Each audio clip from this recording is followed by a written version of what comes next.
Pada seluruh siswa SMK 2 kelas 10, kita berjumpa kembali dalam pembelajaran jarak jauh atau PJJ untuk mata pelajaran kimia.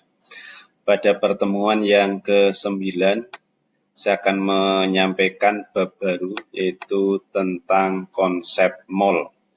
Sebelum pelajaran dimulai, saya mengingatkan kembali pada para siswa untuk tetap menjaga 3M, yaitu memakai masker jika keluar rumah, kemudian mencuci tangan pakai sabun, kemudian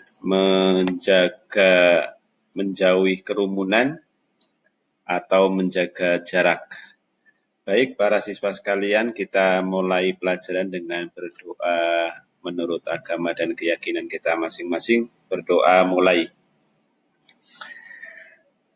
Terima kasih, semoga kegiatan pembelajaran jarak jauh hari ini bisa berjalan dengan lancar, baik, dan para siswa bisa menyimak penjelasan saya.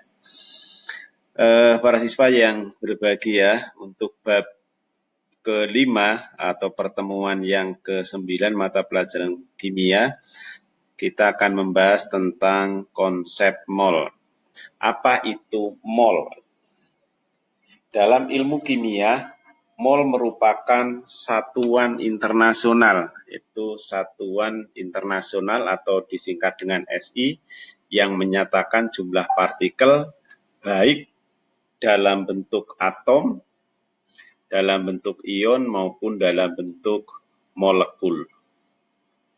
Jadi mol itu menyatakan banyaknya suatu partikel, suatu zat dalam bentuk partikel, dalam bentuk atom, ion maupun molekul. Kalau satuan yang biasa kita kenal dalam kehidupan sehari-hari, misalnya kita membeli gelas satu lusin. Lusin ini termasuk satuan yang secara umum orang itu tahu, kalau orang Indonesia itu tahu bahwa satu lusin itu isinya adalah 12. Lagi misalnya kita membeli peralatan pertanian, itu misalnya cangkul, itu ada satuan, yaitu misalnya 1 kodi, di mana 1 kodi itu adalah isinya 20. Jadi ada satuan-satuan yang sudah diketahui secara umum akan jumlahnya. Nah, dalam ilmu kimia, istilah mol itu adalah satuan yang menyatakan banyaknya partikel. Partikelnya dalam bentuk atom, ion, maupun molekul. Berapa 1 mol itu isinya dalam ilmu pelajaran kimia? 1 mol adalah isinya 6,02 kali 10 pangkat 23. 6,02 kali 10 pangkat 23. Apa? Mungkin atom, mungkin ion, atau mungkin molekul. Jadi 1 mol dalam ilmu kimia itu isinya ini, 6,02 kali 10 pangkat 23. Kalau 1 lusin tadi isinya 12, 1 kodi itu isinya 20. Kalau 1 mol itu isinya 6,02 kali 10 pangkat 23. Ini jumlah yang sangat besar. Bilangan 6,02 kali 10 pangkat 23 itu disebut dengan bilangan Avogadro dan diberi lambang atau diberi simbol L. Sehingga dapat dirumuskan 1 mol suatu zat sama dengan 6,02 kali 10 pangkat 23 partikel. Ini 1 mol isinya 6,02 kali 10 pangkat 23 partikel. Nah, partikel itu dalam bentuk atom, ion, maupun molekul.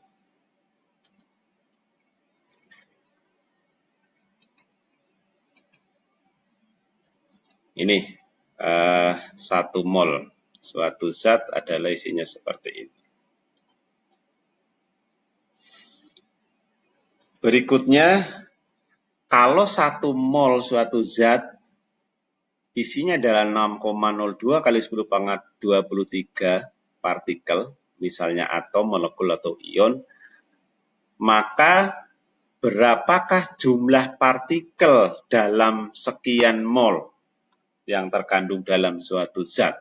Maka bisa dihitung dengan rumus ini, bahwa X sama dengan N kali 6,02 kali 10 pangkat 23.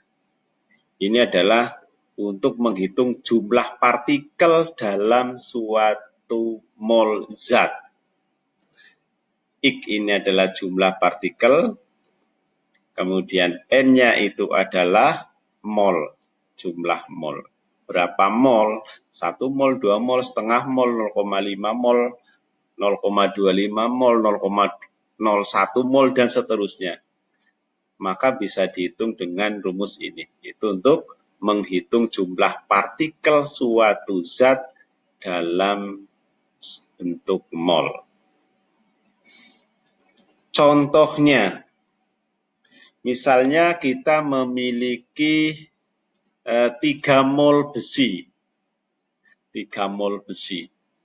3 mol besi itu berapa jumlah atom besinya? Berapa jumlah atom besi dalam 3 mol besi? Berarti molnya ada 3, N-nya ada 3, maka dimasukkan dalam rumus di atas tadi, X sama dengan N kali 6,02 kali 10 23, di mana N-nya adalah 3. Nah, 3 kali 6,02 itu 18,06. Ini 18,06, maaf ini keliru. Ini harusnya 18,06 kali 10 pangkat 23. Jadi jumlah partikelnya adalah ini. Kalau 1 mol, seperti penjelasan di atas tadi, 1 mol saja isinya adalah 6,02 kali 10 pangkat 23 partikel. Kalau ada 3 mol, maka ada berapa jumlah partikelnya? Ini gampang, tinggal ini dikalikan dengan 3. Ketemunya adalah 6 kali 3 18, 0,2 kali 3 adalah 0,6.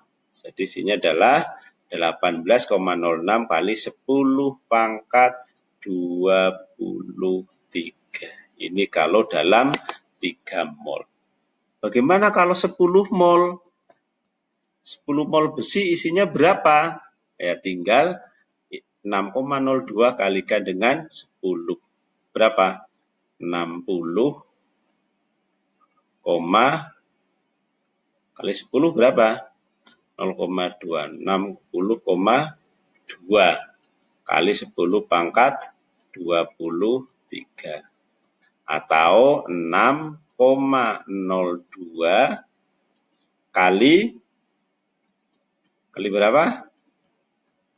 Ini komanya maju 1, berarti pangkatnya berkurang 1, pangkat 22.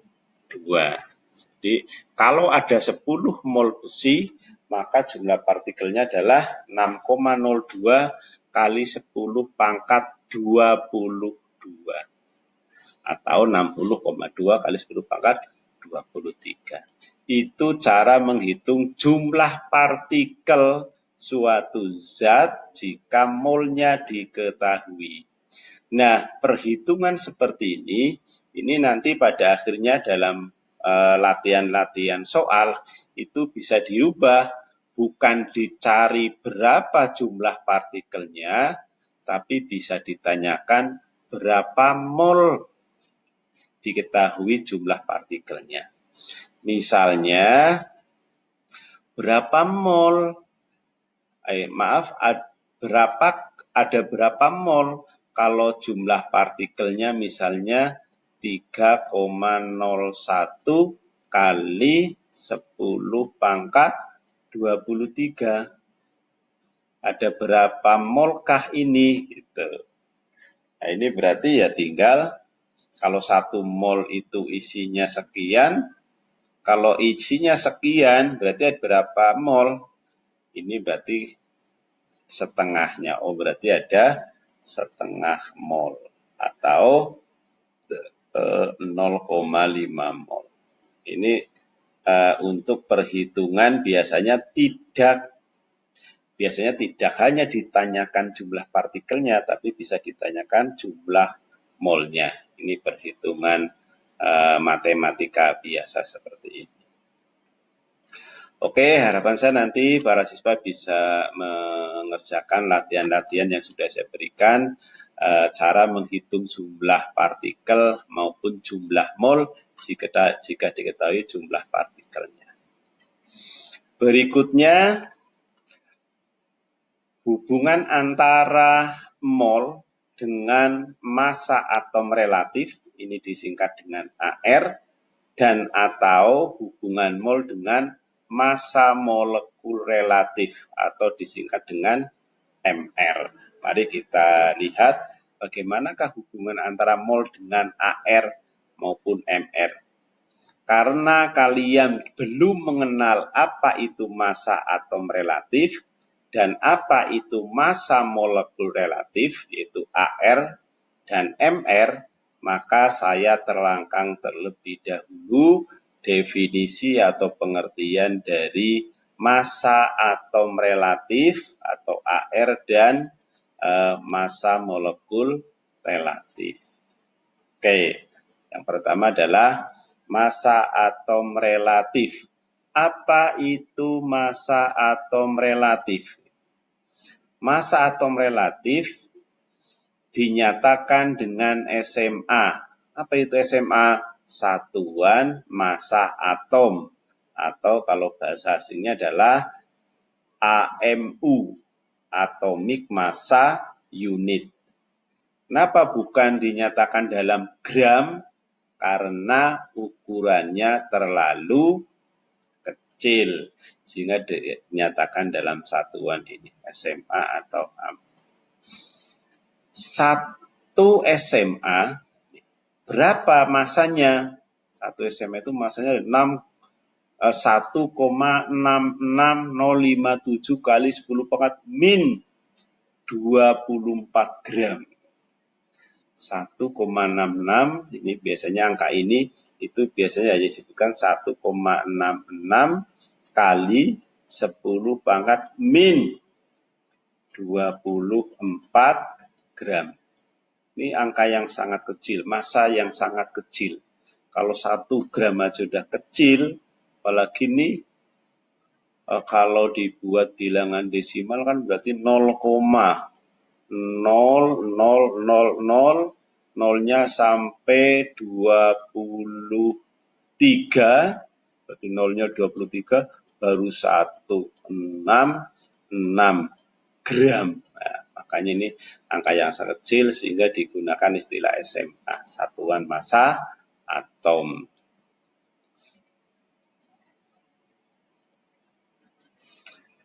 Kemudian satuan massa atom ini adalah perbandingannya dengan bahwa satu atom apa? Atom C12, atom C12 itu adalah 12,01115. Nah, ini dibulatkan menjadi 12 SMA.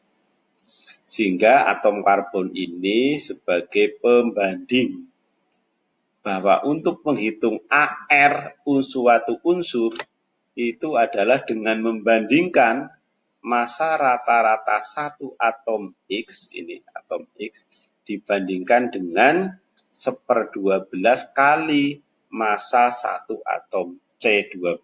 Karena diketahui bahwa massa satu atom C12 itu adalah 12.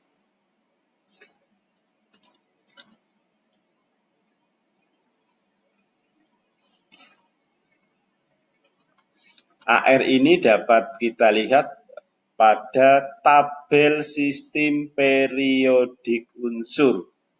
Jadi AR suatu unsur itu kita tidak usah mencari. Kenapa? Karena besarannya atau nilainya itu itu sudah diketahui dalam tabel sistem periodik unsur. Para siswa nanti tinggal buka kembali tabel periodik unsur.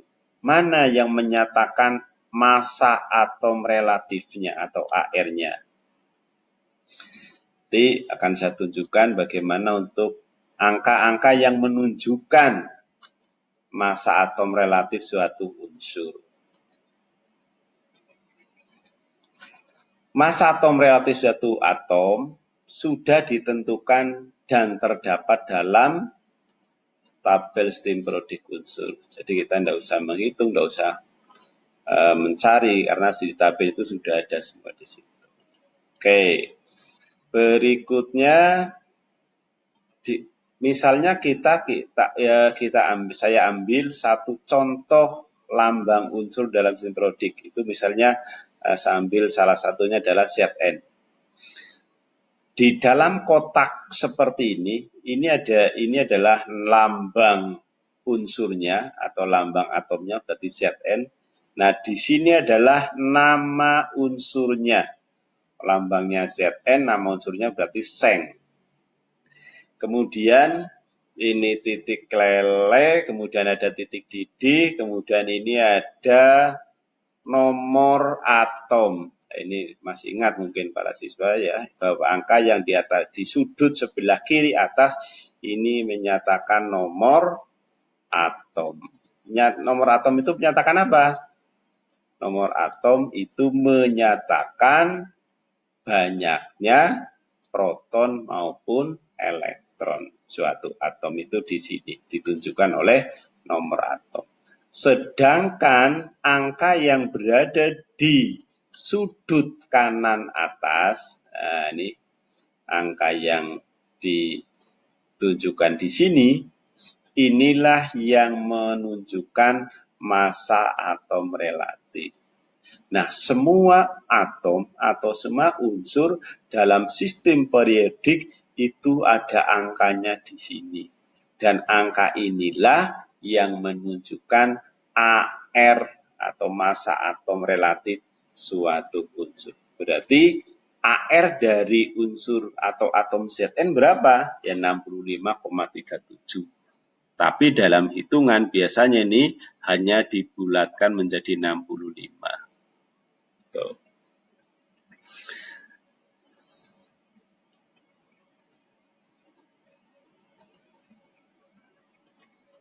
Kemudian sekarang kalau AR tadi jelas sudah diketahui, kita tinggal melihat di dalam tabel sistem periodik unsur berada di sudut kanan atas itu adalah AR. Sekarang MR, massa molekul relatif, itu disingkat dengan MR.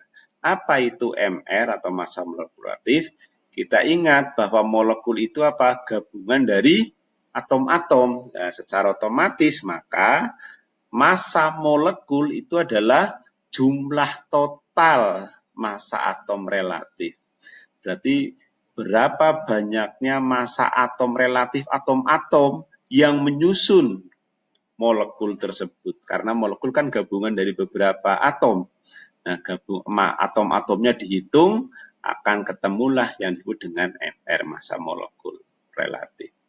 Kalau AR itu berarti masanya atom, kalau MR masanya molekul. Kalau masanya atom, kamu tinggal lihat di dalam tabel sistem periodik unsur, tapi kalau masanya molekul, maka kita harus menghitung terdiri dari unsur apa sajakah molekul itu, nanti kita jumlahkan, tinggal dijumlahkan saja. Contoh, berapakah massa molekul relatif senyawa AgNO3? Diketahui ARAG 108, ARN 14, ARO 16. Jadi suatu senyawa atau suatu molekul AgNO3 kita harus tahu dulu bahwa ini adalah molekul. Terdiri dari unsur apa saja? Ag, kemudian unsur N dan unsur O. Nah, masing-masing unsur atau masing-masing atom ini pasti memiliki massa atau AR. Nah, ini diketahui. Dalam setiap hitungan kimia, massa atom relatif itu akan diketahui. Nah, harapannya sih dihafalkan. Ini menghafalkan sulit, maka dalam hitungan kimia biasanya ini diketahui. Oke, berarti yang pertama kita harus bisa menguraikan dulu senyawa itu tersusun dari atom apa saja. AgNO3, oh terdiri dari Ag, terdiri dari N, terdiri dari O. Setelah dihitung, setelah ditentukan unsurnya, baru dihitung. Ag-nya ada berapa? Oh, atom Ag-nya hanya 1. N-nya berapa? 1 juga. O-nya ada berapa? Ada 3. Nah, karena O-nya ada 3, maka ini nanti untuk menghitung MrOARO-nya juga harus dikalikan 3. Kita lihat di contoh. Ini MrAgNO3 karena molekul atau senyawa AgNO3 terdiri dari Ag, N, dan O, ya, maka kita tinggal kalikan saja. Ag, N, O. Ag-nya 1, N-nya juga 1, O-nya 3. Karena O-nya 3, maka ini kalikan 3. Nah, tinggal dikalikan. ARAG berapa? Oh, ini 18, tulis di sini. ARN-nya berapa? 14, ini 14. Tulis di sini. Tulisnya 14 ya, karena hanya 1. Makanya ditulis 14 saja. 14 kali 1 kan 14. Kemudian O-nya ada berapa? Ada 3. Maka ARO-nya ya dikalikan 3. 16 dikalikan 3. 18 tambah 16 ditambah 16 kali 3, 48, ketemunya 170. Jadi MrAgNO3 adalah 170. Oke, ini contohnya. Kita lihat contoh yang lain. Jadi untuk menghitung massa molekul relatif ini rumusnya. Seperti tadi, jumlah dari massa atom relatif yang menyusun molekul tersebut.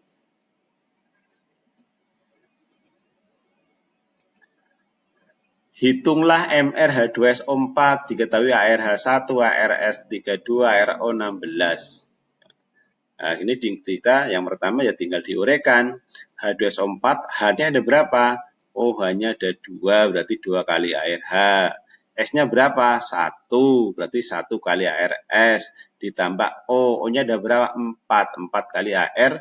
O, AR-nya dimasukkan, 2 kali ARH, berarti 2 kali 1, ini ARH-nya kan 1. ARS-nya 32, ini kali 1 juga, ditambah 4 kali 16, karena O-nya ada 16. 2 tambah 3, 2 tambah 4, ketemunya adalah 98 satuan massa atom. Berikutnya, ini Mas contoh soal lagi. Tentukan mRNA3PO4, diketahui RNA, ARP, ARO sekian. Kemudian C2H5CO4 diketahui AR-nya sekian. Bagaimana cara menghitungnya? Ini cara menghitungnya. Diketahui RNA, P, O, ini diketahui semua. Ditanyakan MR-nya berapa? Langkah pertama seperti tadi kita uraikan NA-nya ada berapa? Oh, ada 3. P-nya berapa? Ada 1. O-nya ada berapa? 14. Tinggal dikalikan. Maka akan ketemu 69 tambah 31 tambah 64. Nanti para siswa yang menghitung. Oke, kemudian yang berikutnya C. Berapakah MrC2H5COH? Ini sudah saya jawab seperti ini. C-nya 2. Oh, ini boleh dihitung. C-nya ada berapa ini? Sisi depan 2 ini. Di tengah 1, berarti ada 3. H-nya berapa? 5. Ini ada 1, 6. O-nya ada berapa? Ada 2. Tinggal dikalikan AR-nya masing-masing akan ketemu. Oke, sekarang yang kedua, hubungan antara setelah kita tadi sudah bisa mengetahui atau menghitung AR dan MR suatu atom atau suatu molekul. Sekarang bagaimana hubungan antara mol dengan AR maupun MR? Untuk menghitung mol suatu atom, maka Kalau diketahui masanya, tinggal massa yang diketahui itu dibagi dengan AR. AR-nya kan pasti diketahui. Masanya diketahui, maka itu mol. Jadi mol adalah massa dibagi dengan massa atom relatifnya masing-masing. Kemudian kalau menghitung mol suatu molekul, maka ini harus dicari dulu MR-nya. Nah, di atas tadi sudah saya terangkan bagaimana cara mencari MR. Dicari dulu MR-nya, setelah ketemu baru masanya dibagi dengan MR tadi. Nah, coba perhatikan contoh ini, berapakah jumlah mol dari 20 gram Fe? 20 gram Fe itu ada berapa mol sih? Itu ditanyakan, berapa mol. Pertanyaan nanti bisa panjang lagi, berapa jumlah partikelnya itu. Kalau 28 gram itu juga bisa dihitung. Tapi kita hitung dulu berapa jumlah mol dari 28 gram Fe. Air Fe 56. Kemudian 196 gram H2SO4 diketahui ARH 1S32 dan O6. Oke, soalnya begitu. Kemudian penyelesaiannya seperti ini. Mol rumusnya adalah gram per AR. Tadi gramnya diketahui 28. AR FF tadi 56, berarti ini disederhanakan ya. 28, 56 bagi 8 kan 2, berarti 1/2 atau 0,5 mol. Jadi 28 gram besi itu adalah setengah mol. Berapa jumlah partikelnya kalau begitu? Ini pertanyaannya. Ya gampang, berarti jumlah partikelnya kalau 28 gram besi ya tinggal 0,5 mol kali 6,02 kali 10 pangkat 23 itu kalau ditanyakan jumlah partikelnya. Kemudian yang kedua menentukan MR, massa molekul relatif. Ini, untuk menentukan mol dalam molekul kita harus menentukan MR terlebih dahulu. Nah, ini maka kalian harus bisa menghitung MR. H2SO4 2 kali air H ditambah S-nya 1 kali RS ditambah O-nya ada 4 kali RO, dimasukkan airnya masing-masing akan ketemu 98. Oh, ternyata AR-nya MR-nya ketemu 98. Setelah ketemu MR baru dimasukkan ke dalam rumus tadi. Mol gram per MR 196, MR-nya ketemu 98, 196 bagi 08 adalah 2 mol. Itu cara menghitung mol dari suatu molekul.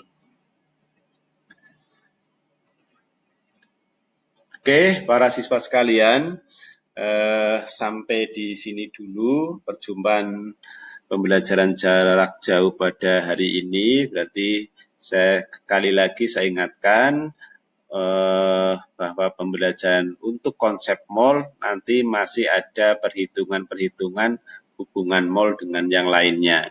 Tapi yang sudah saya sampaikan tadi, hubungan antara mol dengan massa atom relatif maupun massa molekul relatif dan untuk menghitung jumlah partikel. Setelah kalian menyimak slide saya nanti, silahkan para siswa juga mengisi link tugas yang sudah siapkan. Di samping itu nanti para siswa juga mengisi daftar hadir. Untuk daftar hadir maupun link tugas, kalau biasanya siswa menuliskan nama, mulai sekarang nanti kalian tinggal pilih nama yang sudah tersedia. Jadi tidak perlu menulis nama lagi, tapi tinggal memilih kelas, kemudian nanti klik kelas itu, nanti akan muncul nama-nama kalian. Nah, kalian pilih saja sesuai dengan nama-nama kalian itu. Terima kasih atas perhatiannya. Alhamdulillah, pembelajaran jarak jauh untuk mata pelajaran hari ini saya akhiri sekian dulu. Kita bertemu untuk tatap muka yang akan datang. Saya akhiri. Assalamualaikum warahmatullahi wabarakatuh.